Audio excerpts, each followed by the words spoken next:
This is one of my favorites. I love the paper. I make my own paper. I marble. Awesome. You know, sometimes it comes out good and sometimes it doesn't. I see. And what's your favorite thing about doing this?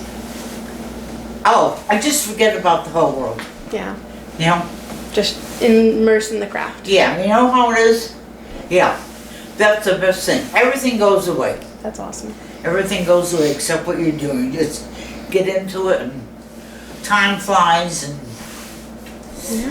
so that's what I really like. That's awesome. Yeah. So that one's one of your favorites? This is one of my favorites. I love this paper. Mm-hmm. You know. And I just kept on making. This is what I started with, this kind of a book. Mm-hmm. A regular kind of book. And then I went on to different kind of books. Nice. Awesome. And did you want to show us a little bit like about the book, about, you know, how to open it and things like that? Oh, sure. It's a plain book. This is the inside cover. It's hand sewn. Mm-hmm. This is the way it's put together. You probably can't see the stitching because it's covered up by the binding.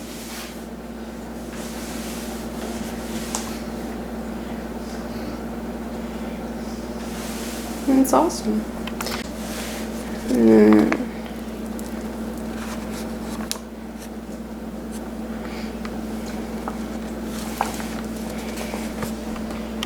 Books, what's important is the paper and the board that you use, because it has to have a certain amount of strength, and then you have to test the board to see which way the grain runs. Once you've done that, you make up your mind what you want to do. And I cut the board first, is the first thing I do. And then I cut the paper for the pages. And then I sew the pages. And I get a long piece of paper, I fold it in half, and I put 4 of those sheets together, and I sew those. And I keep doing that till as wide a book as I want. And then I make the cover, and that's a matter of measuring. And I don't know what to say beyond that. So you have to measure your cover. You have to measure the depth of your papers, and you put in a binding. It's a thick paper that you use to make your spine. And then it's just a matter of deciding what you want to do for a cover paper. You know, I love cover papers. I do buy some. And then you need book cloth. And that's what this is. And you cover it with book cloth so it will hold together tight. Because paper, if you're opening a book and it's all paper, it's going to rip on you. Like a magazine will wear out in time after you've turned it over so many times. And it's really a very simple process. Very simple. Anybody can do it. You just, you know, it's like just all different kinds of paper. And that's the fun of it. You know. This is another favorite of mine. This little one. Because this was bought paper. So I like that one. And then of course this one, which I showed you, the purple, which is my favorite. And then this is a checkbook cover. And your checks slide in here. And your register slides in here. And it's fun. You can do it with cloth or with paper. It takes maybe a half an hour to do. And you also use bookboard for this too, because you need a really stiff cover. And bookboard will give you a really stiff cover. And those supplies are easy to find. I find my supplies like the bookboard and the book tape here at Dick Blick's or Jerry's. And they both carry bookmaking supplies. Nice. And then, you know, all your tools. I have a big paper cutter to cut the bookboard because it's like a 4-ply thickness. which is pretty thick, you know. And I have a very good paper cutter that I used to cut it by hand with a craft knife. That was hard. Yeah. That was hard. My hands would be really sore, you know. Yeah. But with the cutter, it's just great. Just boom down, and that's it. That's easy. I don't know what else to say. So that's the thickness of the board, you said? Yeah. Feel that. Very thick. Yeah. And this is a wonderful, wonderful paper cutter. It's not like those we had in school. You know, this is much easier to measure. Now this is good. Oh, and here's another box. This is called a clamshell box. And it's the same process, you know, the same fabrics. It's just getting your corners is the hardest part of this. Getting your corners to line up so that when you close it, it will close. That's the hardest part of that. Those are my bunny rabbits. And then I have this, which I keep for 5x8, not 5x8, 3x5 cards, like recipe cards or something. And then these are some of my tools. And so you use a lot of like cutting tools and measuring tools. Yeah, I keep all my cutting tools out so I can just grab what I need, you know. And then I usually work at this table. And these are all my rulers, different kind of rulers, and that's the cutting mat. You know, you can't cut through it. It's very good. And then I just use a lot of old boxes for tools and for supplies. I have a collection of boxes because I like things to be organized and neat, you know. We do at the library too. Yeah, yes, you do a great job there. We try. You know, this is a book like if you're collecting coupons or saving tickets from a place you've been.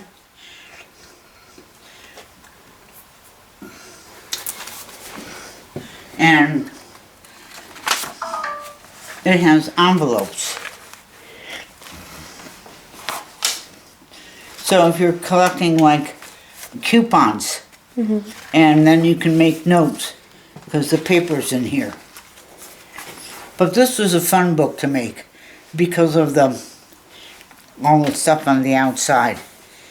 Then this was poems and papers my grandchildren had written.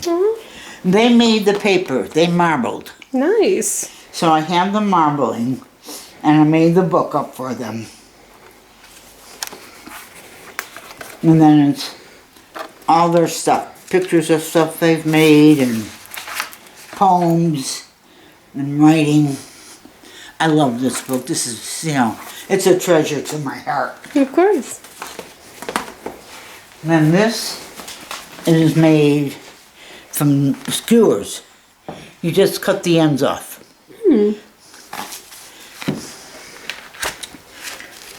And then you make the book around the skewers. This is all colored paper. You could do it with white stiff paper. You need a stiff paper to do this.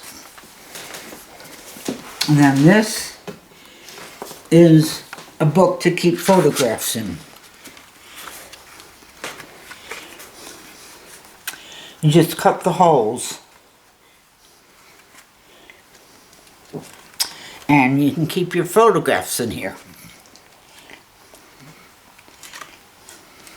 Very cool. That's a fun book. And then there's this, which is a Japanese binding. You bind it from the outside. You don't glue this one. Now I keep recipes in here. My recipe book. And this is Japanese paper. Alright, now.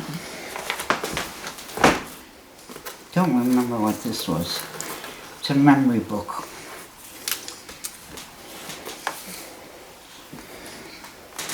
And it says, memories are forever. And each place, I put some pictures of my grandchildren and different sayings. So as I grew up, I would remember them. That was good to do. Then this is a notebook. Here, you want to take notes during a meeting or something, and then I use this side for envelopes. Then this is a flag book. And I painted the pictures. And each page has a saying on it. I use rubber stamps a lot.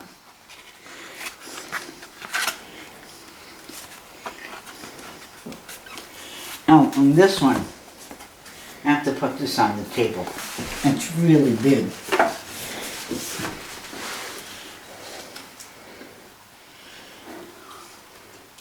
It's huge.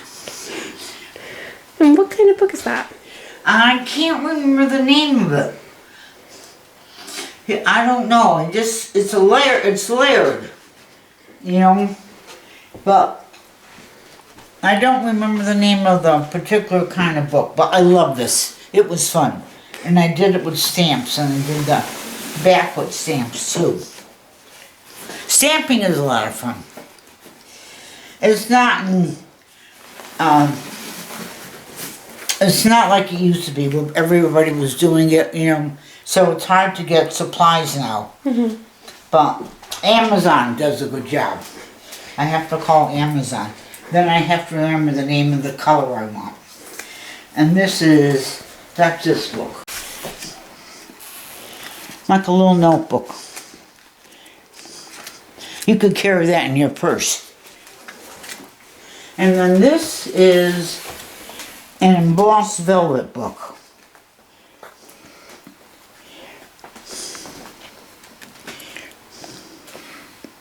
So that's embossed velvet, you said? Pardon? Embossed velvet? Yeah.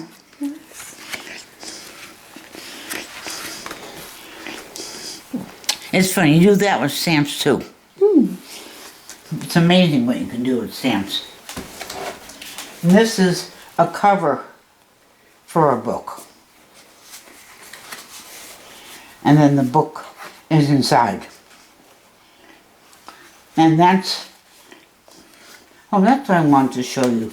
The stitching. Oh. This shows how it's stitched. See the different... Mm-hmm. And that's stitched. Some of them you can't see the stitching on. And then... I don't really know what this is. Just a book. Oh, I know.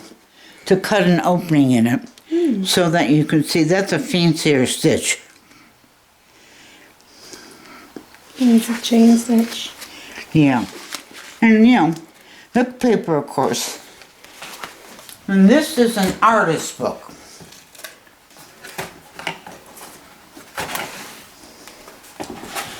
Actually, anybody could.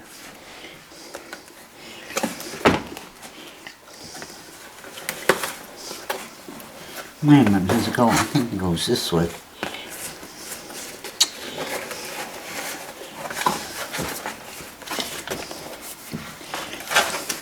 There's pencils and paper. And I used the some of the paper I have and wrapped it around the pencils. That's awesome.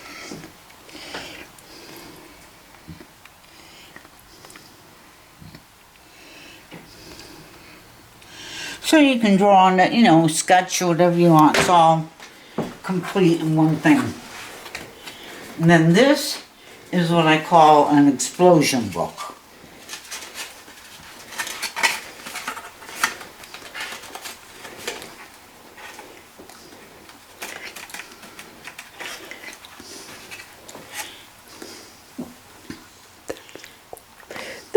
It looks complicated, but it's not. You know how those things are. Some things are complicated and they're really simple. And You could hang it at Christmas time depending on your design. So that's my explosion book. And it just folds up again into a small little book.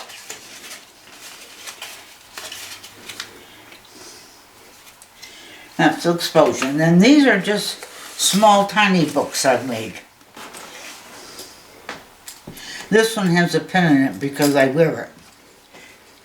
And just little tiny books with little tiny pages. Sometimes I do those. And here's another one where you can see the stitching.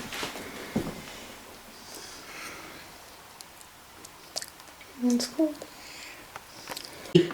5, 6. What, 6? What do you call? I don't know. We won't say it. This is a box. And the cover comes off. And it's covered inside. And it has this rim. This is marbled paper that I did. And here's another box, which is all marbled paper that I did. And the cover comes off. You know, a book box. So it looks like a book. But it's not. And then this is for, you know, those sticky papers, I forget what you call them. And this is marbled paper too. That's cool. So it's on like cardboard. It's bookboard. Bookboard. Everything that is here is made, has bookboard in it. Nice. That's all I use, because it's stiff, it holds up, it doesn't get soft. Here's another one with a cover. And that's all marble too. You never know what you're going to get for your colors. And this is a pencil holder.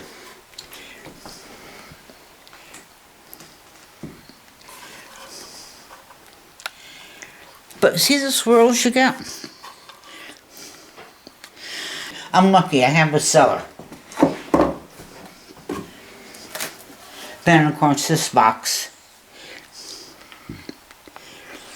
Again, marbled paper. I guess I put gold in this. Sometimes I don't remember what I do. And this is a little tall box that I put angel faces on. I forgot how I made these. Made them from some kind of mold. I don't remember what. And then this is the last one I'll show you. This has a tray inside.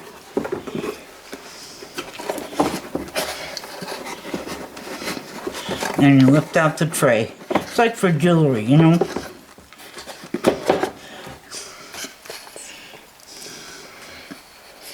And then it goes back in.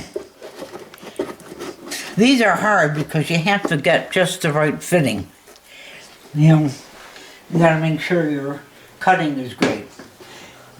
And that's it.